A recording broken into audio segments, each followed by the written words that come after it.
સંઘ પ્રદેશ દાદરાનગર હવેલીમાં પણ ધોધમાર વરસાદ મુશળધાર વરસાદથી સેલવાસની પીએમ આવાસ યોજનામાં પાણી ભરાયા છે।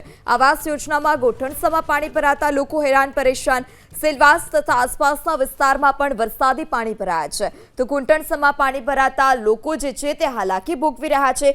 લોકોના ઘરોમાં પાણી ઘૂસી ગયા છે। જે કિનારા પર દુકાનદારો છે જેમની દુકાનો છે તેમની દુકાનોમાં પણ પાણી ઘૂસી જતા માલસામાનને પણ વ્યાપક નુકસાન।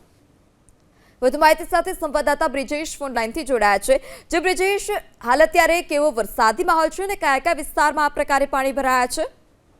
જી, જે પ્રમાણે વલસાડ જિલ્લાની અગર વાત કરીએ તો તમામ તાલુકાઓમાં નોંધપાત્ર વરસાદ છે। ધરમપુરમાં 4.5 ઇંચ, વલસાડમાં 2 ઇંચ, વાપીમાં 2 ઇંચ જેટલો, કપરાડામાં 1.5 ઇંચ જેટલો વરસાદ પડી ચૂક્યો છે। પરંતુ વાપીમાં ભારે વરસાદને કારણે અનેક વિસ્તારોમાં પાણી ભરાયા છે। પ્રી મોન્સૂનની જે કામગીરી છે તેને લઈને પણ પ્રશ્નો ઉભા થઈ રહ્યા છે। નીચાણવાળી કેટલીક વિસ્તારોની દુકાનમાં પાણી ફૂંકાયા છે તો બીજી બાજુ સંઘ પ્રદેશ દાદરાનગર હવેલીમાં પણ વરસાદી જોર પકડાતા ત્યાં પણ રસ્તા પર એની અસર જોવા મળી રહી છે। ત્યાં પણ જે નીચાણવાળા નાની રેતીવાળો જે વિસ્તાર છે ત્યાં પણ પાણી ભરાયા છે। તો બીજી તરફ નેશનલ હાઈવે નંબર 48 પર પણ વરસાદી પાણીની અસર જોવા મળી રહી છે। જે રેમંડ પાસેનો પુલ કહેવાય ખડકીનો, તેના પર પણ મસ્ત મોટા ખાડા પડ્યા છે તેને કારણે ટ્રાફિકની સમસ્યા ઊભી થઈ રહી છે। તો વલસાડ કલેક્ટર અને એનડીઆરએફની ટીમ અલગ અલગ વિસ્તારમાં આ સંદર્ભને લઈને પોતે ગ્રાઉન્ડ પર ઉતર્યા છે।